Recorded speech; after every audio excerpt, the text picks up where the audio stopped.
Les supporters de Donald Trump, là, quand nous on parle, on dit c'est la propagande, non. Écoutez les Américains, depuis les États-Unis d'Amérique, ce qu'ils pensent de cette guerre entre les États-Unis d'Amérique, l'Iran et l'Israël. Famille, c'est fort. On partage la vidéo au maximum, s'il vous plaît. Les Américains critiquent vivement pour... Puis direction maintenant les États-Unis, où les Américains critiquent vivement pour un nombre d'entre eux ce conflit, et notamment le mouvement MAGA, Make America Great Again, qui est partisan de Donald Trump. Certains d'entre eux parlent d'ailleurs de trahison, comme nous le précise Lou Bureau. Sur les réseaux et dans la sphère MAGA, la vidéo tourne en boucle.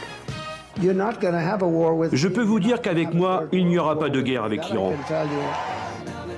C'était une promesse de Donald Trump, alors candidat, largement relayée par ses partisans. 2 ans plus tard à peine, les États-Unis sont engagés dans un nouveau conflit. Dans le camp trumpiste, le choc est brutal. Certains vont même jusqu'à parler de trahison. Je n'ai pas fait campagne pour cela. Je n'ai pas donné d'argent pour cela. Je n'ai pas voté pour cela. Ni lors des élections, ni au Congrès. Une guerre inutile, lointaine, coûteuse économiquement et dont les Américains ne bénéficieront pas. Au sein du mouvement MAGA, les critiques fusent. Les images des premiers morts américains sont partagées sur les réseaux sociaux, ravivant les traumatismes de l'Irak et de l'Afghanistan. Beaucoup s'interrogent sur les raisons qui ont poussé Donald Trump à intervenir. Pour le célèbre influenceur Tucker Carlson, proche des réseaux complotistes, la réponse est claire. C'est la guerre d'Israël. Ce n'est pas la guerre des États-Unis. Cette guerre n'est pas menée au nom de la sécurité nationale pour rendre les États-Unis plus sûrs ou plus riches. Une justification qui séduit de nombreux partisans MAGA et qui est renforcée par l'incapacité de l'administration à justifier l'urgence et les objectifs de la guerre. Au cœur de cette séquence, Marco Rubio apparaît sur la défensive devant les journalistes. Le président Trump a décidé d'attaquer en premier, estimant qu'ils allaient nous attaquer. Et il n'était pas question que nous subissions le premier coup de leur part. Donald Trump nous a menti. Donald Trump a menti. Il a menti, il a fait campagne sur nous. Il a fait campagne sur les Américains. Même pas dire nous parce que je ne suis pas américain. Il a menti aux Américains. Vous avez compris? Vous voyez comment tous ces politiciens font quand ils veulent battre leur campagne, non? Ils vous font des promesses inutiles, des promesses qui ne vont jamais les réaliser. À peine 2 ans, tu es au pouvoir. Tu es parti attaquer un pays, tu as dit que tu ne devais pas attaquer. Un pays, tu as dit qu'il n'y aura pas la guerre là-bas. À peine 2 ans. Tu fais 5 ans là-bas au pouvoir. C'est le monde entier que tu vas attaquer.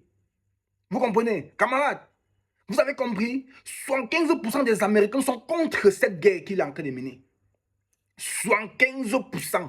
Qui veut dire, si l'Amérique a 1000 personnes, il y a 750 personnes qui refusent.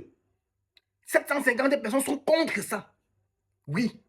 75% des populations sont contre ça. Camarades, partagez la vidéo. Il faut que toutes les personnes qui supportent Donald Trump là, ils écoutent ce que lui-même il avait dit. Oui, parce que quand on va parler, on va dire que non, on ne le déteste pas. Ces mots contre lui. Ces mots retombent contre lui. Il dit un truc aujourd'hui, le lendemain, il fait le contraire de ce qu'il a dit. Mais quand on parle, on dit que non, vous êtes les anti-Trump, vous supportez seulement l'Iran. Vous ne voyez pas que l'Iran devait avoir un missile, l'Iran devait faire son missile. Est-ce que la guerre là concerne les États-Unis alors? Est-ce que la guerre là, c'est pour les intérêts des Américains? Est-ce que la guerre là, c'est pour la sécurité nationale des Américains? Est-ce que cette guerre là, c'est pour les bénéfices des Américains? Est-ce que cette guerre, vous voyez, la guerre là, les Américains dépensent, les Américains paient. Mais vous savez que les Américains payent les taxes. Vous pensez que la guerre, on fait ça avec quoi? Parce qu'on pisse seulement l'argent. Même si on imprime, il faut une raison particulière pour imprimer cet argent. Hein? Les gens ils ont donné l'argent, vous partez dépenser ça pour déstabiliser le pays de quelqu'un d'autre. Alors camarades, famille, partagez la vidéo massivement, vous savez, et abonnez-vous pour les nouveaux.